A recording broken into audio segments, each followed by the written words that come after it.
Boa noite, Roberta. Boa noite, professor, tudo bem? Tudo Estou bem? aqui com o professor Emanuel Rosa, que é um convidado muito especial para mim, porque ele já ajudou tantos alunos com conhecimento, compartilhando conhecimento, inclusive a mim, e está aqui hoje para falar sobre o tema, sobre democracia, os crimes contra a democracia e contexto político atual. Professor, você está com a palavra. Boa noite, Roberta. Obrigado pelo convite. É sempre muito bom poder revê-la e rever os alunos e conversar com vocês, discutir um pouquinho sobre ah, assuntos que são extremamente relevantes, né, para a sociedade em geral. Então, espero que possamos aproveitar bastante a conversa de hoje. A, a primeira pergunta que vem na cabeça: quais são esses crimes contra o A Estado gente tem, democrático de direito? né? A ideia aqui nessa conversa é tentar conduzir de uma forma bastante clara, bastante leve, né? Sim, Possa, para que a gente consiga tornar alguns conceitos que são extremamente densos e complexos inteligíveis para a maior parte das pessoas, né? E ultimamente eu tenho trabalhado ah, com, tanto com textos escritos quanto com essas transmissões e palestras numa linha de raciocínio em que eu convido as pessoas realmente a conversar, né? A estabelecer uma conversação.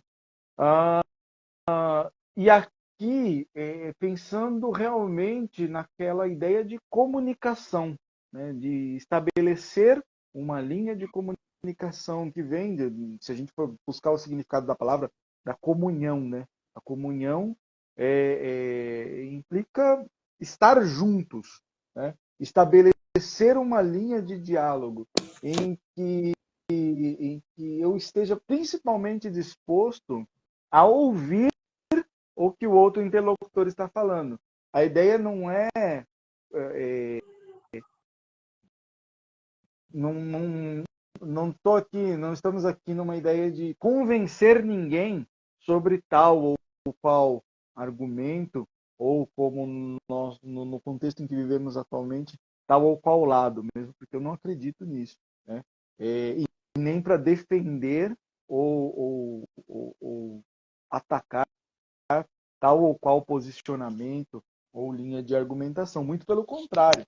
A ideia, e é um exercício que eu costumo adotar em relação a mim. Sempre que eu estou tendente a formar uma convicção, eu procuro ser o maior crítico de mim mesmo, né? Colocar à prova a minha própria convicção, para ver se realmente o que eu estou pensando tem fundamento, ou se eu não estou só tentando me convencer de algo que me é conveniente por qualquer motivo. E isso é muito importante, né? Não só quando a gente trata de direito, mas quando a gente trata de assuntos que têm impacto público, né? Porque o direito, ele não comporta achismo, né?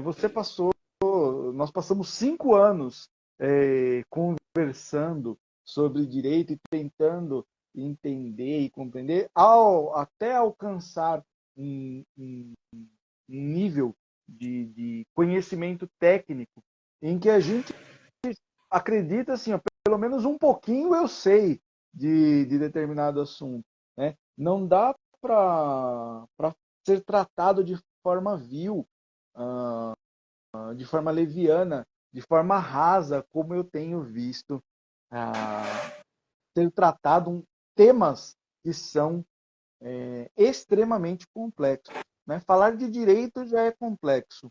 Falar de ciência política é extremamente complexo. Misturar os dois é extremamente... a complexidade vai se multiplicando. Mas não é difícil, né? O fato de ser complexo não implica em dificuldade. Talvez a dificuldade esteja justamente em estar aberto a receber informações e pensar sobre elas, refletir sobre elas, para então construir os seus próprios raciocínios, ao invés de ficar nessa sociedade de comunicação em massa que a gente tem vivido ultimamente, em que as pessoas simplesmente se abraçam em informações superficiais que de fontes duvidosas e que, no mais das vezes, tem por objetivo único induzir as pessoas a pensar de tal ou qual maneira. Né? É muito perigoso. Quando eu preciso arrumar o meu carro, eu tenho que levar no mecânico. Se eu tentar arrumar o meu carro por minha conta e risco, a probabilidade de eu causar um dano significativo no carro, em mim e outras pessoas é extremamente alto. Pode ser que eu consiga, mas com certeza o tempo que eu vou demorar para alcançar o resultado vai ser muito maior, vai ser o caminho mais difícil, mais demorado, mais custoso e que poderia ser poupado se eu tivesse procurado um profissional, né, que se preocupou realmente em estudar a área. Só que o direito ele também tem essas nuances, né? O direito é interpretação e qualquer um interpreta do jeito que quer. Isso não é verdade. A gente está falando de uma ciência. O direito é uma ciência, ela tem uma metodologia. Interpreta da forma que quer aquela pessoa que não compreendeu o direito, né? Ou que está agindo de má fé. Na verdade, não está interpretando, está conduzindo a interpretação para justificar um raciocínio pré-existente. Tudo isso daqui foi só para a gente entrar no contexto, porque o contexto é a Lei 14.197 de 2021, de dezembro, salvo engano, dezembro de 2021, que revogou a antiga Lei de Segurança Nacional, é setembro de 21, que revogou a Lei de Segurança Nacional, a Lei 7.170 de 83, e inseriu no Código Penal um título específico disciplinando crimes contra o Estado Democrático de Direito, né? Disciplinando os crimes contra o Estado Democrático de Direito. A primeira coisa que a gente estuda, aprende, né, ou conversa quando vai falar de direito penal e falar de crimes em específico, é pensar assim, tá, eu tenho um crime, mas por que eu preciso desse tipo penal? Por que eu preciso de mais esse crime? O que este crime visa proteger? Porque cada tipo penal, ele existe para proteção de um bem jurídico. Um bem jurídico é um direito, ou é um conjunto de direitos, ou um valor, ou um conjunto de valores que são de tamanha relevância para a sociedade, para os indivíduos e para a sociedade como um todo, que merece uma proteção especial. O direito ele serve para regular as relações interpessoais, para conseguir resolver os conflitos de interesse resistidos, e no caso do direito penal, para proteger aqueles bens jurídicos que são tidos como mais valiosos para a sociedade. Né? O direito penal ele não pode, não deve ser utilizado de forma leviana. O direito penal ele não deveria ser utilizado para disciplinar ou para tratar de assuntos que podem ser regulados em outras áreas do direito. Né? Se você consegue resolver o conflito na esfera do direito civil ou na esfera do direito administrativo, você não deveria utilizar o direito penal como instrumento de populismo. O direito penal não serve para isso. É só pensar que o direito penal é a ferramenta mais incisiva que o Estado tem contra o indivíduo. Se a gente pensa, e aqui eu vou já entrar no objeto, né, no bem jurídico que nós estamos tratando, se a gente pensa no Estado democrático de direito, uma das características desse Estado democrático de direito é justamente a capacidade e a finalidade de proteger os indivíduos, né, garantir aos indivíduos proteção contra abusos do próprio Estado. Né? Num cenário de Estado democrático de direito, as pessoas, os cidadãos, eles não estão sujeitos aos arbítrios do Estado. Né? O Estado ele tem limitações na sua atuação, limitações que estão justamente na lei. Então, o que essa lei fez, né, em setembro de 2021, foi justamente inserir dispositivos, inserir artigos, criar crimes que visam resguardar, proteger esse Estado democrático de direito. Aqui, então, o Estado democrático de direito, ele é um bem jurídico maior, do qual a gente consegue extrair alguns bens jurídicos específicos que estão inseridos nesse contexto. O tanto que a lei ela fala em crimes contra a soberania nacional, contra as instituições democráticas, contra o funcionamento das instituições democráticas no processo eleitoral e no funcionamento dos serviços essenciais a essas instituições democráticas. Então, eu tenho um bem jurídico maior, que é o Estado Democrático de Direito, e eu tenho subdivisões, bens jurídicos menores que estão inseridos nesse contexto e que também são protegidos igualmente pela legislação. Tudo bem aí? Vai virar aula isso aqui, hein, Roberta? Se você não fizer pergunta, vai virar mas aula pode esse negócio. falar. Você precisa... Não, Fica você também tem que... vontade. Porque não fica parecendo que eu sou o dono da verdade e definitivamente não o sou. Né? Mas, pensando então, soberania, instituições democráticas, funcionamento das instituições democráticas no processo eleitoral e funcionamento dos serviços essenciais. Se eu penso em Estado, o que é o tal do Estado Democrático de Direito? Parece que virou um jargão assim que as pessoas falam, né? Para a defesa do Estado Democrático de Direito, para a defesa da soberania, como se fosse algo extremamente simples, né? De se definir. Quando ele tem especificidades muito complexas, né? Não pode ser tratado de forma leviana. O que é o tal do Estado Democrático de Direito? A gente tem estudos na área da ciência política, livros que buscam definir o surgimento e as características desse Estado Democrático de Direito. Você estuda o Estado Democrático de Direito também dentro do direito constitucional, né? Então, não é algo tão simples ao ponto de ser tratado de maneira leviana. Eu tenho que entender, e é possível entender, né? Porque esse Estado Democrático de Direito nada mais é do que a organização política do Estado e que visa garantir a participação do cidadão, né? Daí o democrático, em que os indivíduos que compõem esse Estado, o elemento humano desse Estado, ele possa participar de forma ativa na tomada de decisões, em que eu tenha uma divisão no exercício, uma divisão de funções entre os diferentes entes que compõem aquele Estado.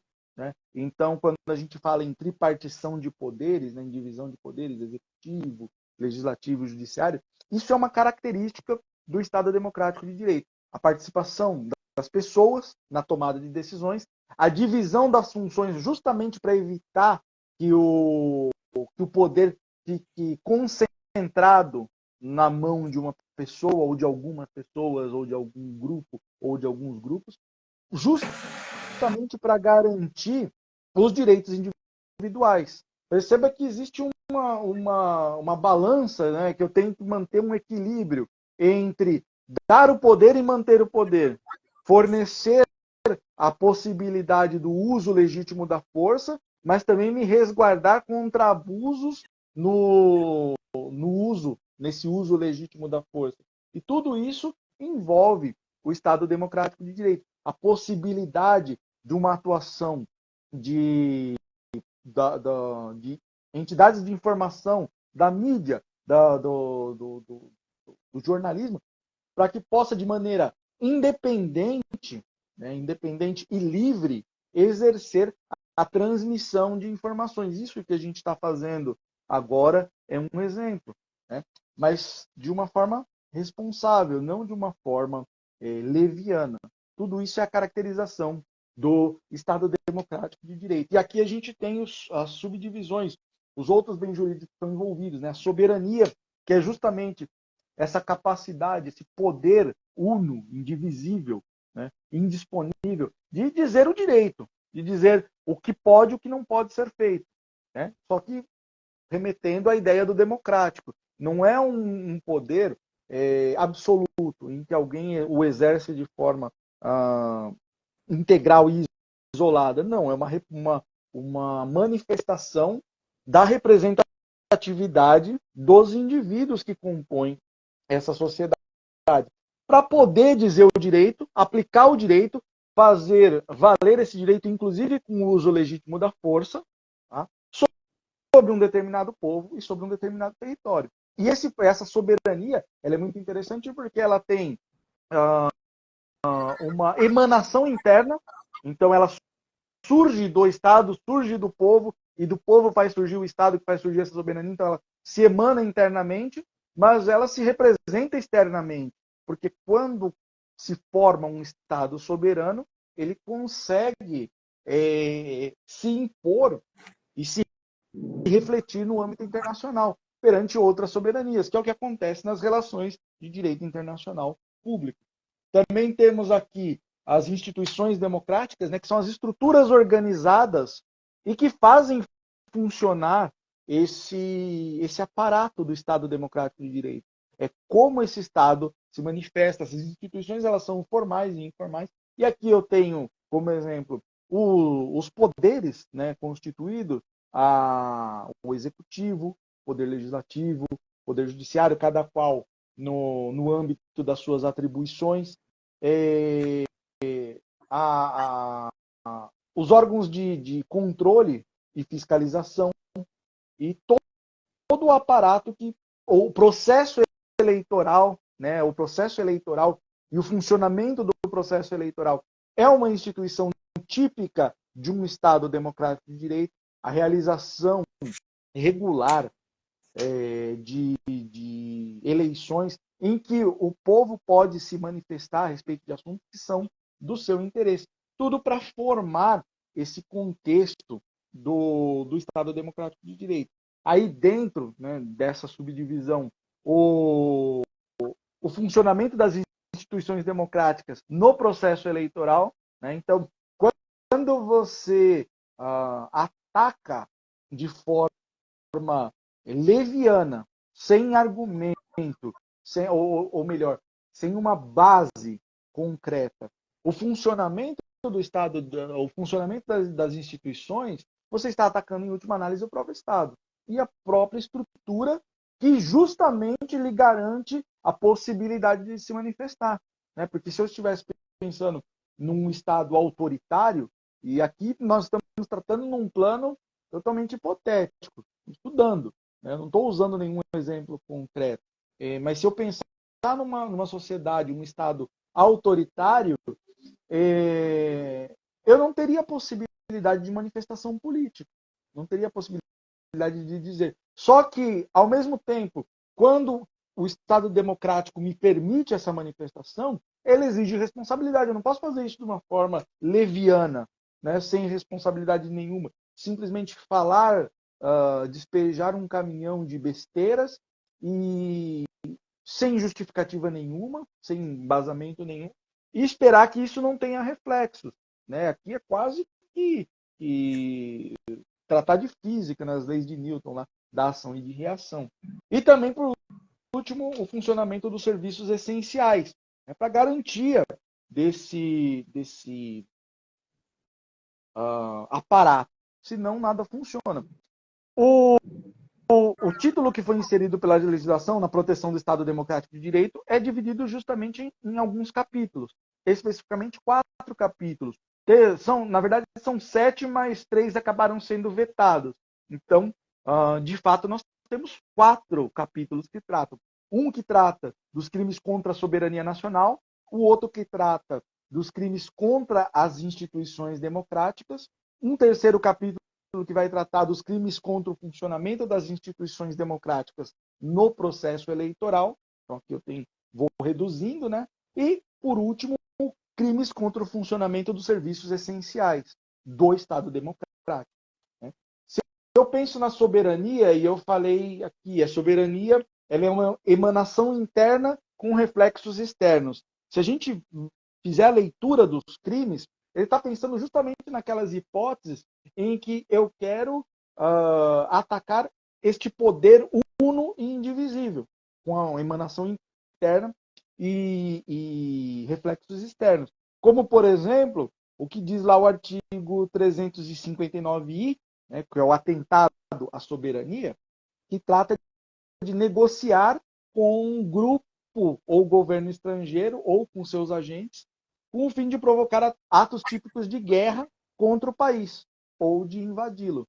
Então, perceba que tem essa conotação de proteção da existência do próprio Estado no plano internacional, né? Da sua integridade no plano internacional. É você buscar atacar a própria existência do Estado enquanto ente de direito internacional. A soberania do Estado enquanto reflexo de emanação interna.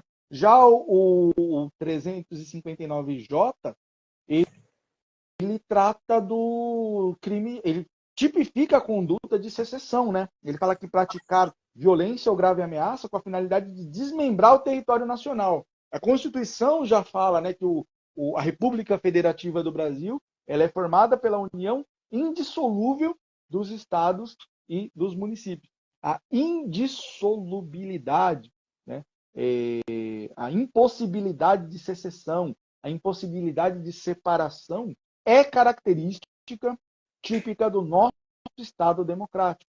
Está expresso na Constituição.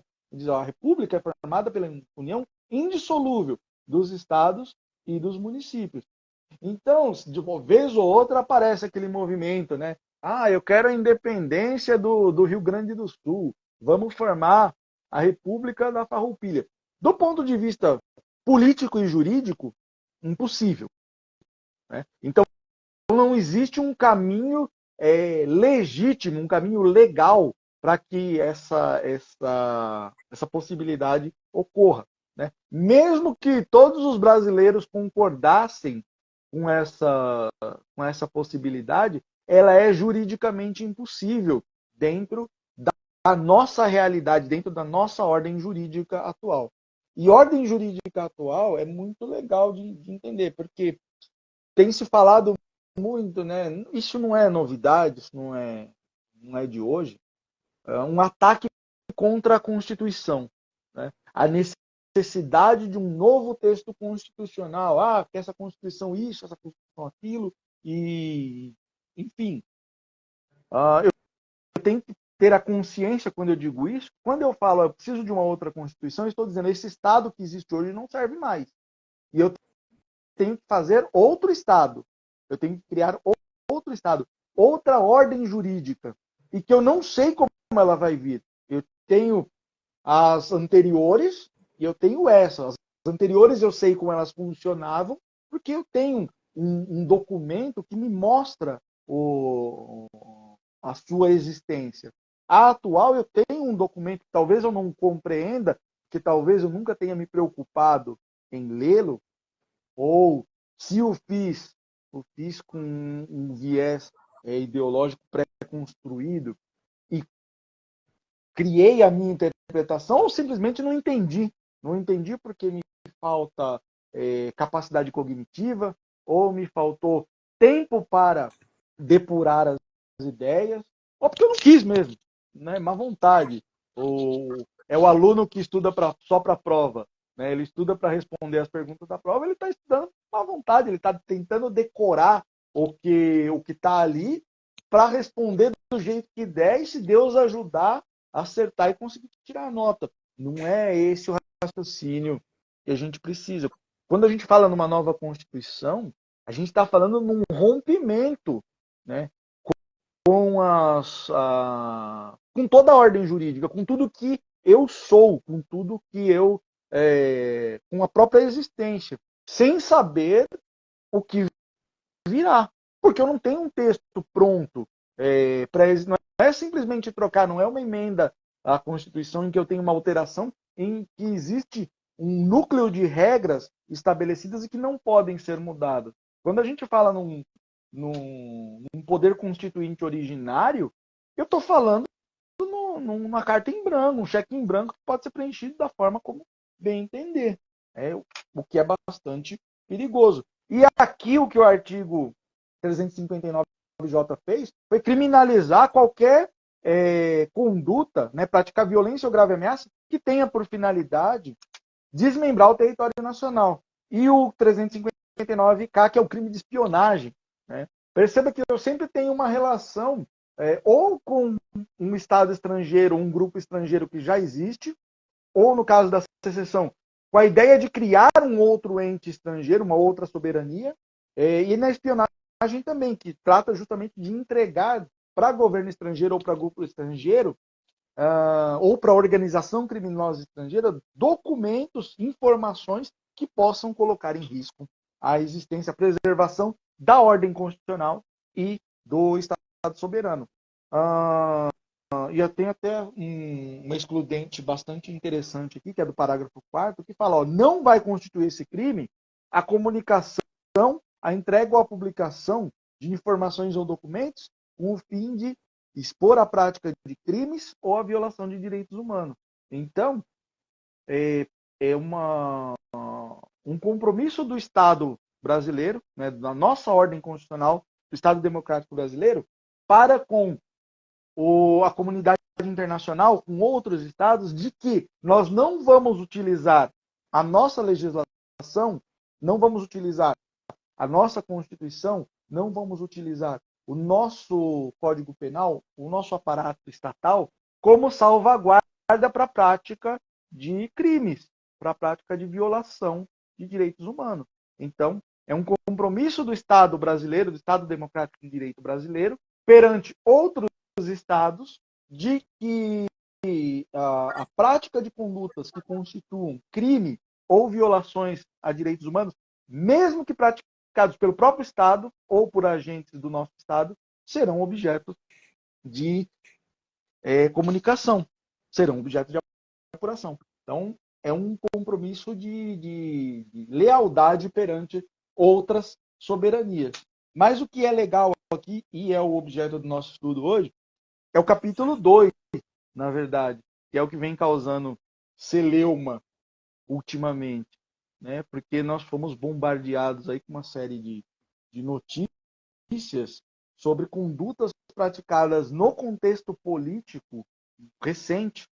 Né? Estamos falando aqui de condutas praticadas entre os anos de 2022 até recentemente,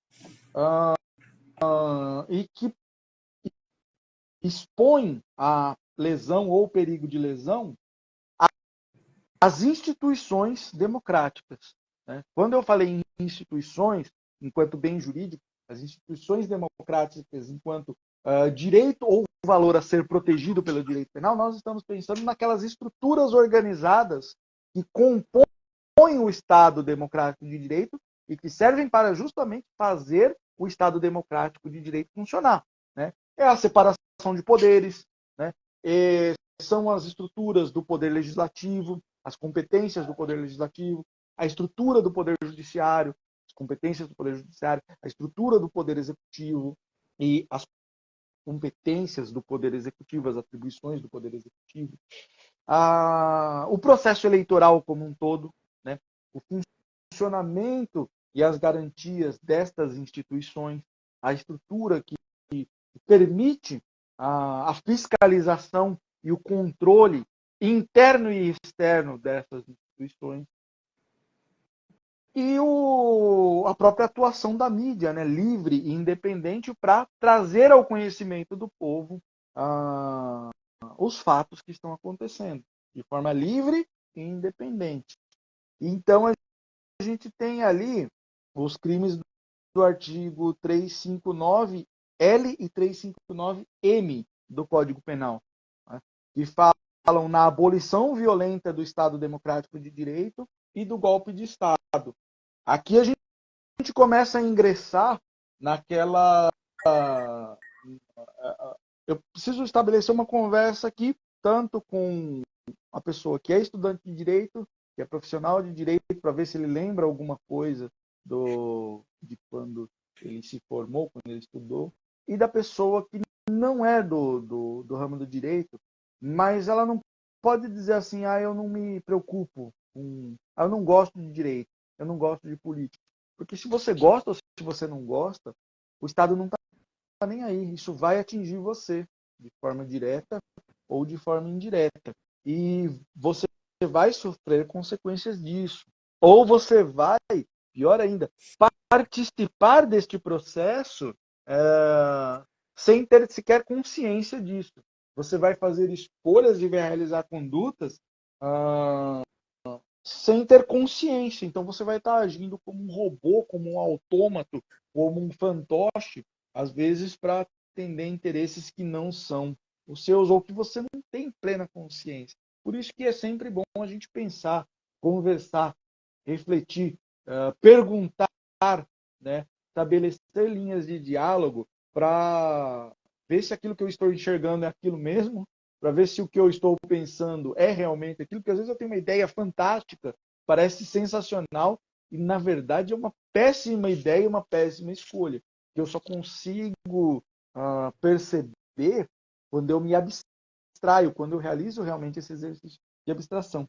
Por que eu estou dizendo isso? Porque a gente vai entrar aqui em temas que derrubam candidatos em concursos públicos, né? Que derrubam candidatos na prova da OAB. Tem gente que não passa na prova da OAB porque não consegue compreender minimamente esses assuntos. Então, são assuntos técnicos. Não são assuntos banais, né? Não são assuntos triviais, mas que podem ser compreendidos por qualquer pessoa que tenha a mínima boa vontade de tentar entender. Eu li comentários essa semana, depois da divulgação de algumas publicações na imprensa, dizendo assim, ato preparatório não constitui crime. Mas vai punir a tentativa. O planejamento não pode caracterizar ilícito. Isso é perseguição, isso é criação, invenção. O ministro Gilmar Mendes, ele deu uma declaração tratando do assunto, falando sobre especificamente o crime de golpe de Estado. Golpe de Estado, artigo 359-M. Tentar depor por meio de violência ou grave ameaça o governo legitimamente constituído. Ele disse assim, olha, o que é punido é a tentativa. Porque se o crime se consumar, já não existe mais crime. Aí profissionais do direito, né, pessoas formadas, atacando. E aí eu tenho que me perguntar, qual é o motivo do meu ataque? Eu estou atacando porque eu não entendi, eu estou atacando porque o que foi dito foi besteira, eu estou atacando porque eu estou defendendo alguma coisa e pouco importa, né? Porque aqui a gente tem que fazer uma divisão entre conhecimento e crença, né? Eu preciso raciocinar, eu preciso usar da minha capacidade cognitiva, do meu intelecto, para ver se eu estou tratando de conhecimento ou de paixão, de crença. Porque o conhecimento científico, ele se baseia em método. Direito é ciência. Política é ciência. Tem método específico, tem objeto específico, tem finalidade específica. E das características essenciais da ciência é justamente a sujeição à falseabilidade. Se tem uma coisa que a ciência não traz, é certeza. Né? A característica da ciência é justamente a investigação, a especulação. E que por consequência, possibilita a falseabilidade, que é justamente aquilo. Será que a minha ideia é boa? Será que o que eu penso, será que a minha convicção está correta? Sou eu mesmo me confrontar perante os fatos para a construção do conhecimento, diferente da crença, diferente da fé, né? Os meus amigos que torcem para o Corinthians, eles torcem por paixão, não por razão, né? E pouco importa o que aconteça com o time deles e quais decisões sejam tomadas e o que é que aconteça, isso não vai fazer diminuir a sua defesa. Inclusive, eles vão sempre buscar argumentos para justificar. Isso envolve paixão, isso envolve crença, isso envolve fé. Todos os aspectos que não cabem questionamento. Tá? Se você acredita em alguma coisa baseado em crença, baseado em fé, simplesmente não cabe oposição. E está tudo certo. Está tudo certo. Só que isso não é ciência. Direito é ciência. Política é ciência. Então, é por isso que o convite é vamos pensar então e questionar. O que o ministro disse, olha, golpe de Estado, no golpe de Estado é punida a tentativa. Porque se o golpe se consuma, não tem mais crime. Por que ele disse isso? Olha, quem está dizendo que o golpe de Estado é crime? É a estrutura, o Estado que existe. Este Estado aqui, essa organização política, essa estrutura organizada, definiu que tentar derrubar a própria estrutura, caracteriza crime. Se ocorre uma tentativa de derrubar a ordem política estabelecida e ela falha, o Estado ainda existe e ele consegue punir. Ele consegue aplicar o direito contra aqueles que tentaram derrubá-lo. Agora, se sucesso, a ordem jurídica já não existe mais. Essa ordem jurídica já não existe mais. E, se ela não existe mais, já não existe mais o direito. E se não existe mais o direito, não dá mais para a gente falar em crime. Até porque aqueles que deram o golpe, se eles conseguirem tomar o poder, eles vão punir quem? Eles mesmos? Vai ser uma autopunição com base numa lei que já num ordenamento jurídico que já não existe mais, e a partir da ruptura, ainda que você crie uma aparência de continuidade, ela não existe mais. Né? Se você rompe com a própria estrutura de organização legítima, ela já deixa de existir. Né? Seria até um contrassenso achar que eu vou dar um golpe, derrubar o poder e me punir. Então, aqui é punido a tentativa. Né? É o chamado crime de consumação antecipada. Né? Porque a consumação se dá com a mera tentativa da conduta. Aqui aquelas perguntas de concurso que é para derrubar o aluno, né? O cara presta, estuda pra caramba lá. Isso aqui não é para amador, isso aqui não é. Isso aqui é para quem está prestando concurso, vai para a última fase oral, e o examinador pergunta lá, tá, o que é o crime de consumação antecipada? Pronto, já dá o branco, suadeira, desespero, choro, ranger de dentes, e a gente esquece tudo. E tem outro ponto aqui também, parece que tem alguns profissionais que passaram por cima, né? Ou esqueceram, ou pior, deliberadamente ignoram o que aprenderam.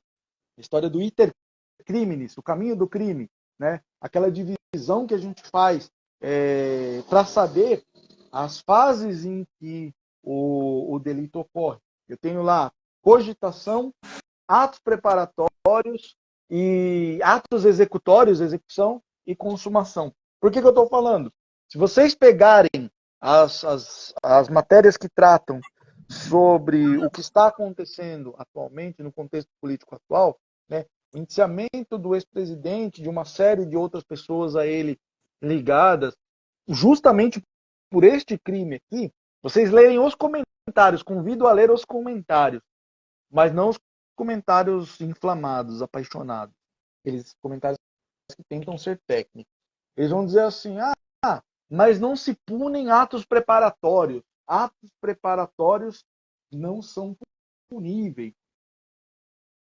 Eu tenho diversos crimes, diversos, não é um só não, em que justamente os atos preparatórios é que caracterizam o delito. Eu não preciso ingressar na consumação.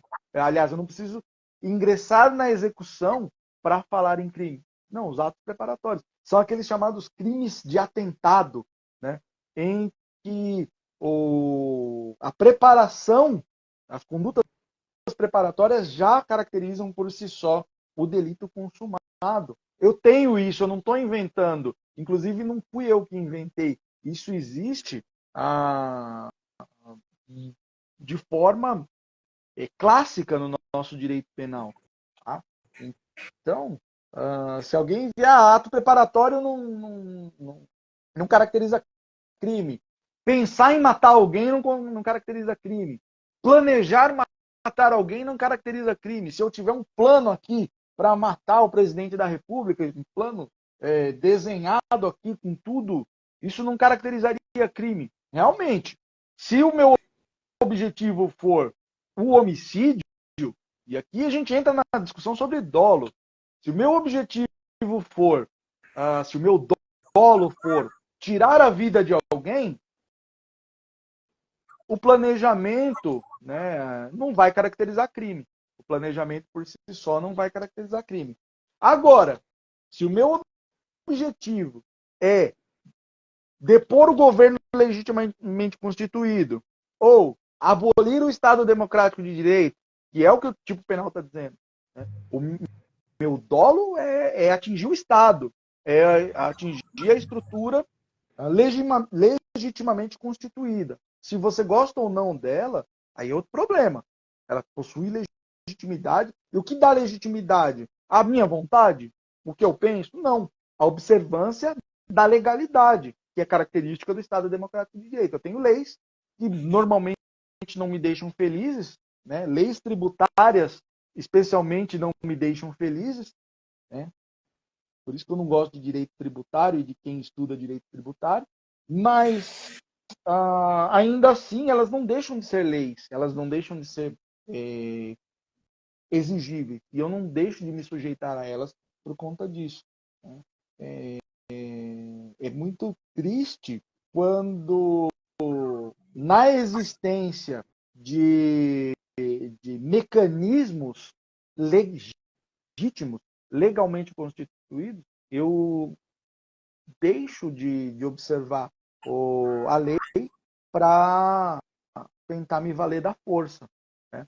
Então é aqui que começa a ruir alguns argumentos. Do ponto de vista técnico, insisto, eu não estou pretendendo convencer ninguém de nada, nem de tal ou qual lado, ou quem está certo ou quem está errado.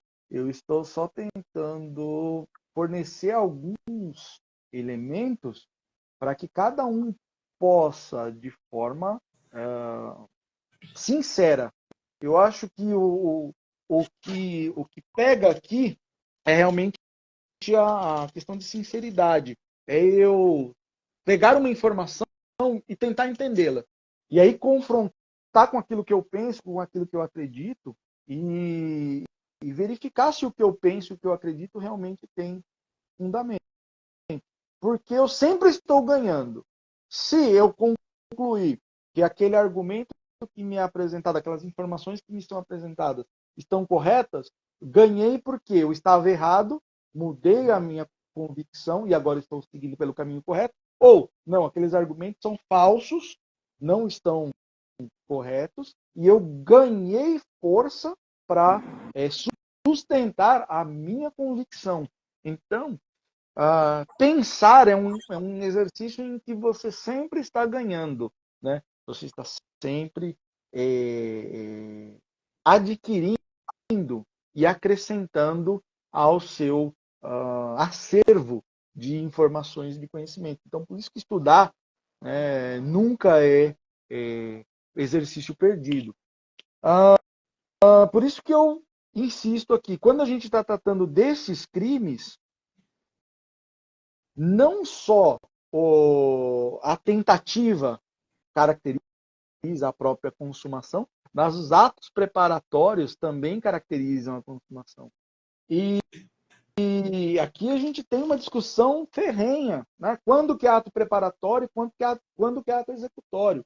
Para eu discutir isso, eu tenho que pensar qual é o meu objetivo. Se o objetivo é alterar o Estado democrático de direito, se o meu objetivo fosse só matar alguém, o ato executório, eu ingressaria na execução quando eu realizasse a primeira conduta apta a atingir o resultado. Matar alguém, então, se eu desse o tiro, se eu envenenasse, se eu ministrasse o veneno, se eu desse a facada, aí eu estaria ingressando na fase de execução. Ingressado na fase de execução, eu posso discutir desistência voluntária e arrependimento eficaz. É tudo assunto muito técnico, que as pessoas têm tratado de forma absolutamente leviana, de forma absolutamente superficial, distorcida. E isso causa um incômodo gigantesco neste professor que vos fala, principalmente quando parte de alunos que estiveram e tiveram a aula e que foram atormentados de forma reiterada durante anos para que não cometessem alguns equívocos. Quando é erro, né, e todo mundo está sujeito a erro, eu principalmente, tudo bem. O problema é quando eu tenho uma distorção deliberada da realidade. Eu sei qual é o certo, mas eu prefiro optar pela interpretação errada para justificar algo que eu acredito. E quando é crença, não estamos falando mais de direito.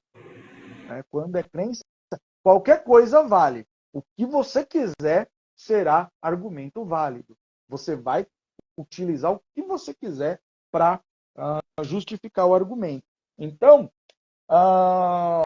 se o objetivo é golpe, derrubar a ordem constitucional estabelecida, depor o governo legitimamente constituído, abolir o Estado democrático de direito. Se o objetivo é esse, se o dolo é esse, qualquer ato tendente, o primeiro ato tendente a atingir esse resultado já vai ter ingressado na execução.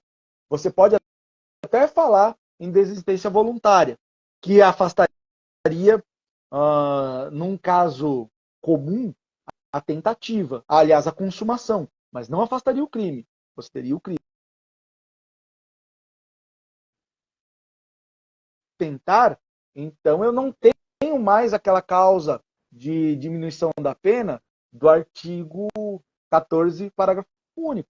Eu vou ter crime. Eu vou ter o crime. Né? Em nenhum dos desenhos que foi apresentado, nas narrativas que tentam a justificação para afastar a conduta que é imputada, pelo menos eu não consegui enxergar nenhum argumento que fosse válido ou que não pudesse ser até facilmente afastado um pouquinho só de interpretação jurídica correta. Tá? E para finalizar aqui a violência política, aí já falando dos crimes contra o funcionamento das instituições democráticas no processo eleitoral, né, a gente está tratando aqui de coisas que ocorreram, né? Impedir ou perturbar a eleição, a aferição do seu resultado mediante violação indevida de mecanismo de segurança do sistema eletrônico, ou restringir, impedir ou dificultar o emprego de violência física, sexual, psicológica, o exercício de direitos políticos a qualquer pessoa, em razão do sexo, raça, cor, etnia, religião ou procedência nacional. Né? Quando alguém diz assim de forma absolutamente descabida, leviana, que fulano de tal não pode votar porque é daquela ou dessa ou daquela região. Tal região religião não sabe votar, né? Ah, isso aqui, se houver só uma manifestação de vontade, de pensamento, não vai caracterizar o crime por si só. Mas se houver uma conduta tendente a restringir, a impedir ou a dificultar o exercício dos direitos políticos, eu posso incorrer nesse crime, né? Então, se houver, por exemplo, uma conduta que visa especificamente impedir que o eleitor de uma determinada região chegue às urnas no dia da eleição, eu teria caracterizado esse crime. Ah, mas precisa de violência. Violência física não é só agressão, né? Violência física não é só agressão. A mera obstrução o impedimento de locomoção, até por vias aparentemente legítimas, pode caracterizar a vis física, pode caracterizar esse crime. Certo? E aí, Roberto, o que você acha a respeito disso tudo que eu fiquei uma hora aqui falando? Estou amando te ouvir. Achei você à vontade para falar, para explicar sobre tem esse comentários, crime. mas não consigo. Estou gostando, tem coisa aí que eu realmente desconhecia, da questão de ser tentado. Então, porque a gente. Então, na verdade, que vale como tentativa também, eu desconheci essa parte. São aspectos que são muito, muito próprios do direito penal, muito próprios, em que você tem que estar estudando, ou pelo menos ter o interesse de compreender, e não simplesmente receber a informação do jeito que ela é passada, e se porque ela te agrada, você adotar aquilo como verdade.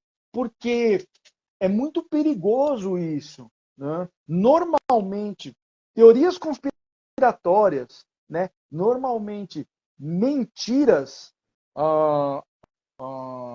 Hoje está em moda falar em fake news, né? São notícias mentirosas, né? Notícias falsas. Elas são construídas deliberadamente para atingir uma determinada finalidade. Elas são construídas para atingir um público certo e entregar para esse público aquilo que ele quer ouvir, mas para obter um resultado que normalmente é espúrio, é escuso, é indevido, né?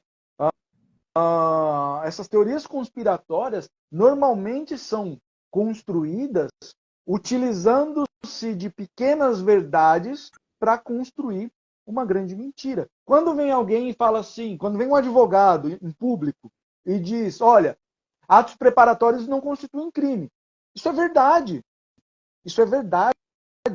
Atos preparatórios, em regra, não constituem crime. De forma geral, não constituem crime. Aí você pega alguém que está revestido com uma certa autoridade, né? Quando você ouve um advogado falando, e você não é advogado, você tende a respeitar essa pessoa, aquilo, você tende a escutar e dar atenção àquilo, e dar credibilidade àquilo que a pessoa está dizendo. Quando um professor está falando, quando um advogado está falando, quando alguém revestido de alguma autoridade pública está dizendo alguma coisa, as pessoas tendem a ouvir aquilo, né? E a depender do seu estado de ânimo, você tende a acreditar, né? Então, quando um advogado comenta e fala, atos preparatórios não constituem crime, é verdade, é verdade. Tal conduta configura mera tentativa, verdade, verdade. Mas aí eu vou pegando pequenas mentiras para atingir um determinado público e conseguir uma determinada reação. Eu estive lendo aqui o relatório da Polícia Federal e chega a ser assombroso, assombroso. Existem tem livro publicado, artigos científicos publicados, para justificar o injustificável, para dar aquela aparência, aquela aquele revestimento de verdade, né? O que é extremamente perigoso nesse contexto atual. A gente teve uma pessoa, recentemente, 2 semanas atrás, que optou tirar a própria vida, né? E se explodir em praça pública, abraçado a uma determinada causa, que eu não cabe a mim discutir se está certo ou errada a causa, mas cabe ponderar aqui se alguma causa compensa, né, o seu sacrifício pessoal, o sacrifício da sua vida da forma como foi feita, né? Para eu sacrificar a minha vida tem que ser por algo extremamente importante e principalmente tem que ser por uma verdade, né? Não por uma construção, seja qual for essa construção, que partiu de outras pessoas. Eu simplesmente abracei fragmentos de informação e construí uma realidade totalmente interna para justificar, às vezes, violência, para justificar agressão, né, seja física ou argumentativa, né?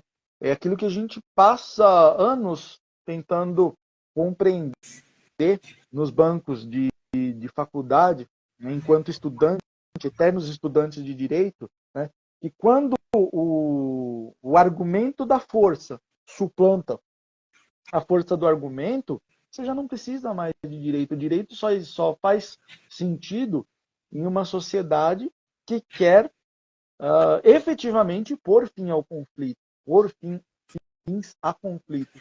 Eu entendo que o nosso Estado, a nossa democracia, que já não é tão nova assim, né? A nossa Constituição é de 88. A gente já saiu de um regime de exceção, caracterizado por violência extrema, né? E tenta se apagar. Eu acho que o grande problema é a gente tentar ignorar o que aconteceu, maquiar e esconder o que aconteceu. A gente tem que falar e lidar com a realidade, sempre. A nossa democracia já não é mais tão nova, já não é uma criancinha engatinhando, né? Vamos aí já para quase 40 anos dessa Constituição vigente. E o nosso Estado democrático ele vem passando por processos, isso eu dizia em sala de aula quase 10 anos atrás, 2015. Quem teve aula comigo em 2015, 2016, quando eu falava de processo civil, processo penal, eu já dizia, olha, a gente está passando por um processo que vai ainda correr durante anos e que vai ser um divisor entre optarmos por realmente um Estado de direito em que vai prevalecer a legalidade ou eternizarmos-nos, né, ficar indefinidamente nesse purgatório de soluções imediatas e que nunca vão resolver o problema. A gente vem com uma sucessão de fórmulas mágicas, uma sucessão de salvadores, uma sucessão de libertadores com promessas mágicas até, né? Promessas fáceis, infalíveis para a solução de problemas complexos. Né? Problemas complexos dependem de soluções complexas, depende de trabalho, depende de esforço, depende de efetividade. E tudo isso passa por educação. Então, eu só tenho a agradecer, né, Roberta? Fico muito feliz de poder conversar com você essa noite e saber que você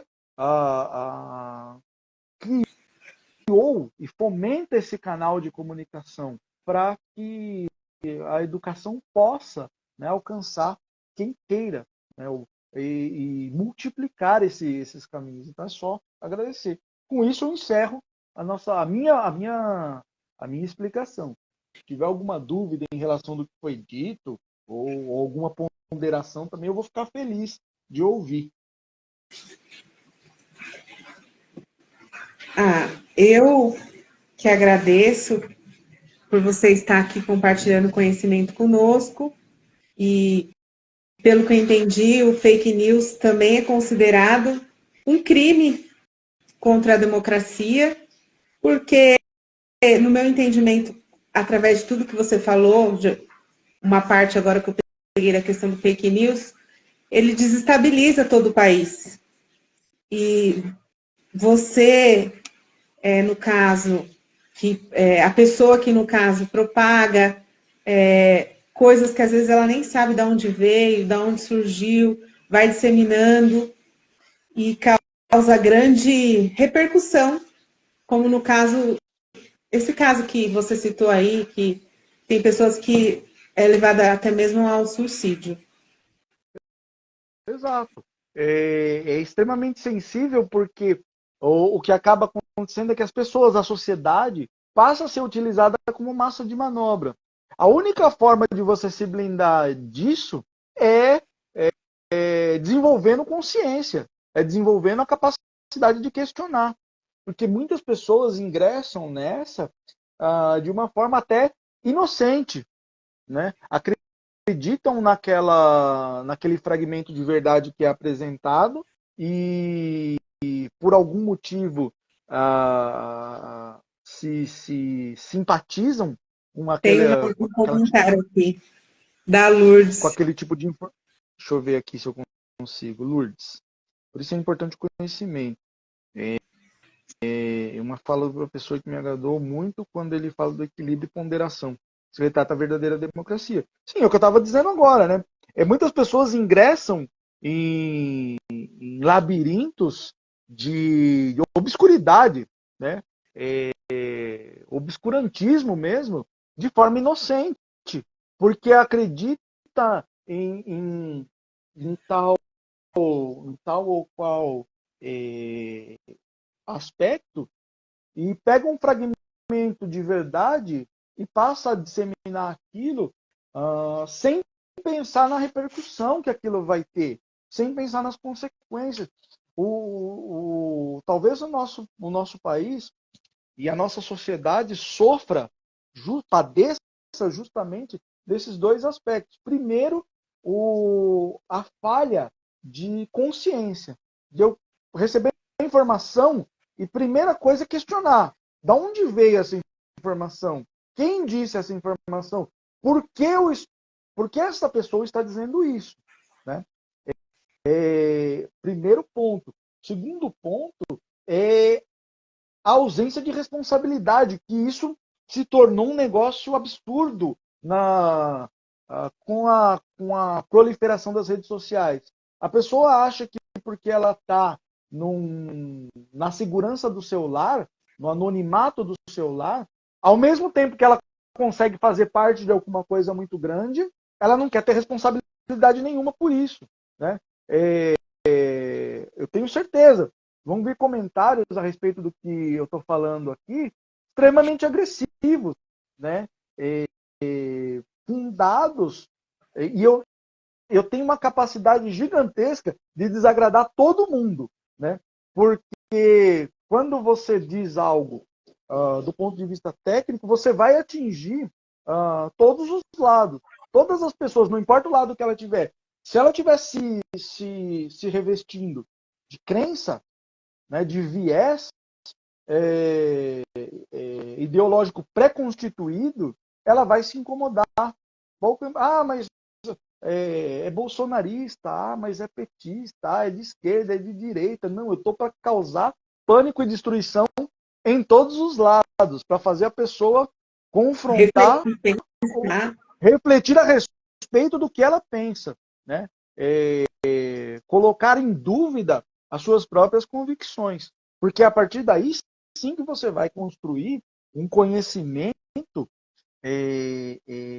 verdadeiro, né? Fundamentado em uma base sólida, não em achismos. A gente não pode acreditar que vamos viver numa sociedade coesa, numa sociedade civilizada, porque sociedade somos, né? Acho que falta um pouco de civilização, né? Tem uma André, pergunta. as As mídias mídias, propositalmente não trazem mais desinformação do que informação para a sociedade? Ô André, boa noite, muito bom rever você aqui, meu amigo. Eu acho que a pergunta, ela se autorresponde, né? Eu acho que eu teria que me perguntar por que tal ou qual veículo traz tal ou qual informação. Hoje nós temos meios de confrontar a veracidade de informações. Hoje é possível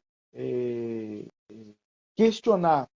Sim, existem veículos de informação que mídias que propositalmente e com objetivos espúrios. O problema não é você defender uma linha. Olha só, o problema não é você ter uma convicção e defender a sua convicção. E a mídia também. O problema não é esse. O problema é você mascarar isso com aspecto de isenção, né? E aí você se conduzir para atingir um público específico, para atingir um resultado específico que normalmente não é aquele que você transmite, né? O problema não é nem você defender tal ou qual argumento, né? O problema é porque você está fazendo aquilo. Se você está agindo por ignorância, está errado. Se você está agindo para atingir uma finalidade diversa daquela que você transmite, para receber um benefício pessoal, também está errado, né? Se a sua convicção for baseada em fatos, e aí dá para a gente argumentar, adoro, né? Tenho amigos que são que adotam postura de um espectro político de direita, que eu adoro conversar com eles, porque são pessoas esclarecidas, são pessoas que trazem argumentos do mesmo jeito do lado de quem defende um espectro político de esquerda. Também tenho amigos que conseguem me trazer argumentos muito bons, né? A grande realidade é, sempre que eu me fecho na minha convicção e ignoro o meu entorno, eu fico suscetível a essa manipulação, porque o que o André trouxe aqui é a manipulação deliberada, né? Promovida, às vezes não é às vezes não é a fake news da forma clássica como a gente conhece, a mentira, né? Às vezes é a verdade induzida, é aquilo que eu quero conduzir para obter um outro resultado. Eu digo para você que o meu objetivo é um, quando na verdade o meu objetivo é outro. Deu para entender aí, André? eu quero muito ouvir vocês também. Alguém tem alguma dúvida sobre esse tema, opinião sobre os crimes contra o Estado Democrático de Direito e como eles se conectam ao momento atual? Qual que é a sua visão sobre isso? Deixa aí nos comentários e pode enviar sua dúvida aqui para a gente. Valeu, André.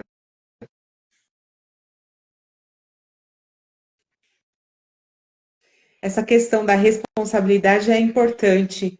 Quando entra a liberdade de expressão, eu tenho liberdade, mas eu tenho que me responsabilizar por aquilo que eu falo. Por aquilo que eu, diante do que você falou. Você falou também sobre, eu entendi sobre responsabilidade, não só sobre o que eu falo, mas sobre o que eu dissemino, em todas essas questões. E no contexto de hoje em dia, por exemplo, bolsonarista, petista, existe toda uma polarização política. Exato. E dentro dessa polarização, há essas questões de desinformação, quando as pessoas multiplicam esses fake news sem verificar realmente se e acaba prejudicando a democracia, as nossas instituições, e uma perdão da palavra, desestabilizando todo um sistema político, judiciários, dos poderes. Porque muita gente que ouvi hoje em dia na prática fala, eu estou desacreditada do próprio STF, do próprio... são coisas que eu ouvi, tá? Mas muitas coisas, assim, no meu ponto de vista, é por questões também de fake news, de notícias falsas, que nós temos que tomar muito cuidado, porque eu acredito que isso desestabiliza a democracia. Tem uma pergunta aí. Ricardo falando aqui que estamos vivendo num sistema que tenta se sustentar com narrativas e junto deles já uma legião de seguidores fiéis e com alto grau de cegueira ideológica. Um governo de mentira. Olha que comentário fantástico, porque é uma carapuça que serve para qualquer um, né? Eu acho fantástico o que o Ricardo fez aqui. Ele conseguiu colocar de uma forma tão precisa uma descrição que pouco importa se você está da direita ou da esquerda. Se você for maluco, a carapuça vai servir para você de qualquer jeito. O problema não está nesse embate, nessa discussão entre esquerda e direita, né? Mesmo porque se qualquer entendimento prevalecesse, nós não estaríamos mais falando em democracia. A democracia ela se constrói na diversidade e nessa relação eternamente conflituosa, né, entre o que deve ser, qual é o melhor caminho a ser seguido. Né? Em qualquer relação, nas relações mais simples, a gente vai, uma hora ou outra, se confrontar com problemas a serem resolvidos, opções a serem adotadas. Algumas opções vão tender mais para um lado e a gente vai ter sempre aquele juízo de valor entre benefícios e prejuízos. Isso está tudo certo. Isso está perfeito. Então, ele colocou aqui, inspirado nas colocações do gigante Guilherme Fiuza, conservador, direita, anti-esquerda, até o último fôlego. E perfeito porque serve como uma carapuça perfeita para aqueles radicais de direita também, né? O fato de você ser conservador, de direita, de esquerda, liberal, progressista, isso são características internas, né? Apresentar os seus argumentos baseados em fatos, né? Conscientes, perfeito. Isso faz parte do debate político. Isso está no artigo 1º da Constituição, né? O princípio fundamental da República Federativa do Brasil é o pluralismo político. Pluralismo político não é a gente ter vários partidos. Pluralismo político é a garantia de que qualquer pensamento político possa ser legitimamente manifesto, desde que não constitua crime, ou que não seja besteira, né? A sua liberdade não é liberdade de falar bobagem, não é liberdade de causar prejuízo para outra, porque o que é comum dessas discussões é que sempre começa com uma agressão, né? Esse Emanuel é um idiota, esse Emanuel é um imbecil, esse Emanuel não sabe o que ele está falando, né? O fato de discordar não implica na necessidade de agredir, né? E esse é o grande problema, né? Um dos grandes problemas. A Roberta estava falando a respeito de instituições. A gente precisa, o que nós precisamos enquanto sociedade, se a gente pretende nos falar em sociedade civilizada, o primeiro passo é fomentar o fortalecimento das instituições, né? Parar de pensar em agressão pessoal, né? Ou da imposição do meu pensamento. Se, vamos lá, vamos dar um exemplo aqui. Se um ministro do Supremo... eu tenho uma pergunta assim, tá, argumento. Eu fui tolhido pela Justiça Eleitoral. A Justiça Eleitoral me proibiu de falar. Tá, ela te proibiu assim, de graça. Você estava lá, né, todo bonitinho, falando só coisas certas, só verdades, e veio a justiça, não, Emanuel, você não pode falar. Mas ele me proibiu, mas não proibiu o outro. Tá, mas você me mostra aqui, faz assim então, me mostra que primeiro que o outro realizou uma conduta que fosse passível de reprimenda. Segundo, me mostra que você provocou o judiciário para... É aqui que começa a construção de narrativas. É assim, só eu sou vítima, só eu sou perseguido, ninguém faz nada contra o meu adversário, a justiça não faz nada contra o meu adversário. Quando a gente fala para o público leigo, isso é muito tentador. Né? Esse vitimismo é muito tentador. Porque o público leigo, em geral, não sabe que uma das características do Poder Judiciário e da jurisdição, até para garantia da sua imparcialidade, é a inércia. O Poder Judiciário só age se for provocado. Roberta é advogada, ela sabe.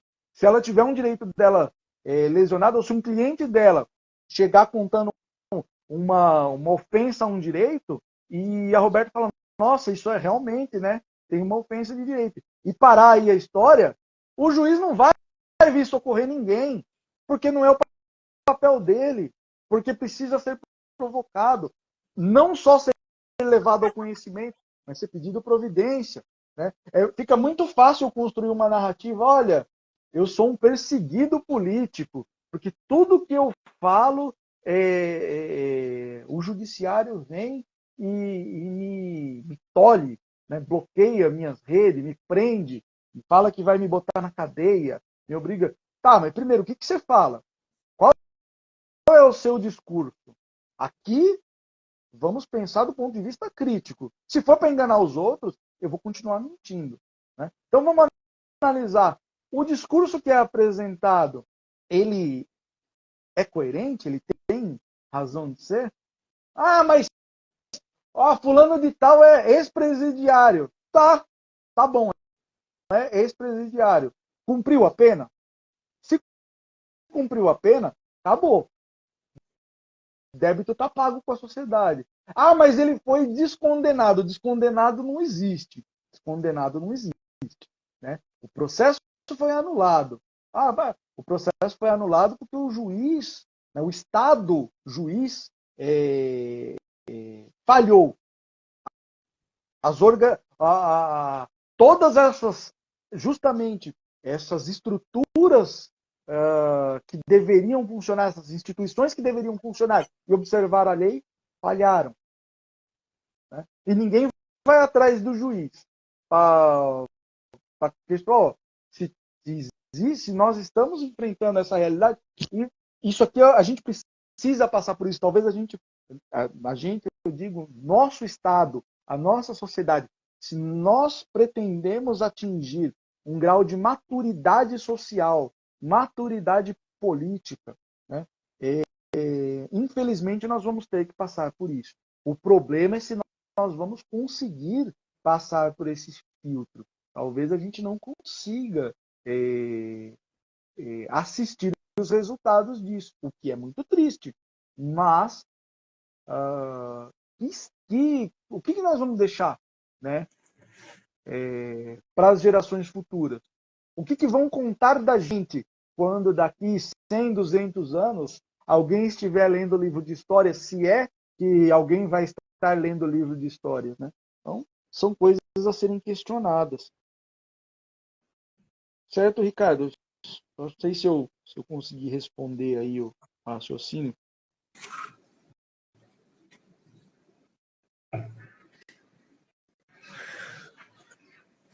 Tem mais perguntas? Alguém gostaria de fazer mais perguntas? algum comentário sobre este tema? Alguém tem alguma dúvida? É um tema que precisa ser conversado, a gente ainda vai ter reflexos, né? A gente ainda está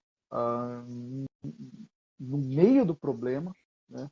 O que eu acredito realmente precisa ser feito, né? Nós precisamos começar a fazer, e aqui entra um aspecto de responsabilidade.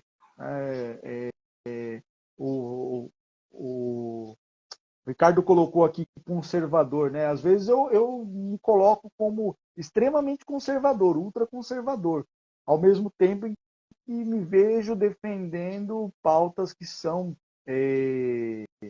absolutamente progressistas, e consigo fazer isso de uma forma totalmente natural e sem ser incoerente, né? Porque a gente precisa realmente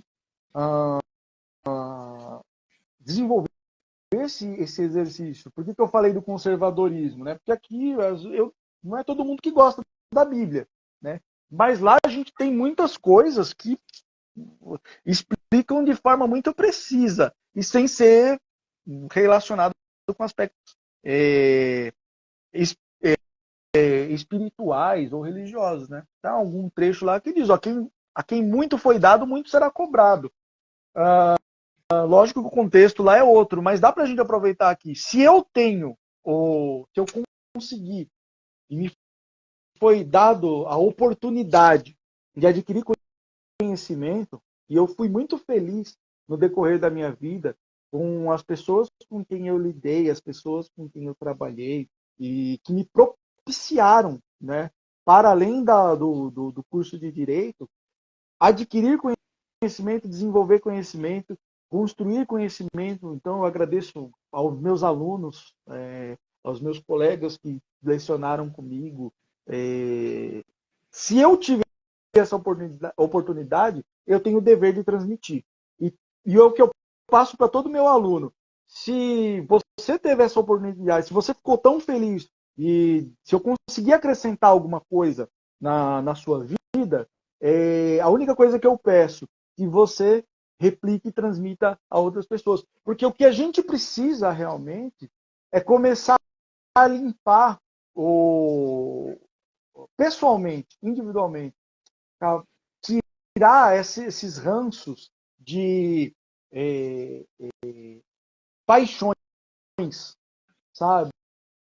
De convicções construídas com base em achismos, em pensamentos metafísicos, e começar realmente a enxergar uma necessidade de construir um pensamento crítico, né? Uma realidade crítica. Eu sei que é muito difícil para aquela pessoa, eu sei, aquela pessoa que tem que acordar 4 horas da manhã, pegar um transporte desumano, se submeter a cargas de trabalho também desumanas, para tentar trazer o mínimo de subsistência para sua família. Exigir dela isso que eu estou falando é extremamente desleal. Às vezes eu tenho que trabalhar por essa pessoa, mas eu não posso fazer dessa pessoa o meu peão para atingir o meu objetivo, né? Isso fere a própria dignidade da pessoa humana, né, Roberta? A dignidade da pessoa humana dá para a gente escrever um livro, dá para a gente fazer aqui 40 horas de aula, né? Verdade. Então, eu acho que é isso. Grato pela perseverança de vocês dois e apenas 9 terráqueos acompanhando. Mas não se importa não, Ricardo, que tem 9 terráqueos acompanhando, mas o Wi-Fi vai para o espaço e uma hora ou outra alguém de outra constelação pega aí alguma coisa. A gente vai ter reflexos ainda. E comentou sim, você deu uma sequência bem legal. E a Lourdes, queremos mais. Não, mas não dá, né, Lourdes? A gente já está aqui faz 1h30 falando, né, Roberta? Faz uma hora A Roberta e sabe, meia. se deixar vai até 11h30 a aula, né? Aí já acabou, o ônibus já foi, ninguém chega em casa. né? Então, não dá. Mas, para finalizar, eu gostaria que você deixasse uma última, uma mensagem final para todas as pessoas que estão nos assistindo, estudantes que eu sei que tem aqui, cidadãos, advogados. Bom, primeiro agradecer de novo, Roberta, né, pela sua iniciativa, por esse trabalho que você vem realizando, né, já há algum tempo, de disseminar conhecimento. Eu acho que isso é essencial. Disseminar conhecimento, disseminar multiplicidade, né, porque você visa realmente alcançar todo mundo, levar conhecimento ao maior número possível de pessoas, a todos aqueles que queiram alcançar conhecimento, né? A mensagem que eu deixo aqui talvez seja uma síntese do que foi falado, né? O que nós precisamos desenvolver no nosso dia a dia é essa capacidade crítica, essa capacidade de questionar. Eu jamais quero ser o dono da verdade, muito pelo contrário. Eu quero apresentar perspectivas, talvez a minha falha perspectiva sobre alguns assuntos, para dar aos ouvintes, às pessoas que acompanham, a quem participar disso, elementos que possam realmente ser confrontados, mas confrontados de forma leal, de forma crítica, né? E possamos, evidentemente, construir conhecimento e uma sociedade melhor, tá? Para nós e para os nossos filhos e para as próximas gerações. Bom, muito obrigado a todos que acompanharam. O Ricardo destacou aqui as 9 pessoas que estão acompanhando. Agradeço a todos que estão acompanhando e as pessoas que eventualmente vão nos assistir aí no futuro. 1h30 não é fácil, né? Eu não sei como eu me aguento falando 1h30, então quem dirá aquelas pessoas que acompanham a gente. Mas muito obrigado aí pela iniciativa e a todos que acompanharam. A Joyce já está pedindo para deixar outra Próxima agendada. live. A Joyce Vamos aqui só agendar, que hein? ela não conta. Não, Né? mas Mas a vamos gente agendar. vamos agendar e fazer outra, sim. O próprio Ricardo falou que pena que ele estava trabalhando porque ele recebeu chamados há pouco tempo. Então, mas depois a gente pode bolar aí alguma coisa, fazer um curso e deixar disponível.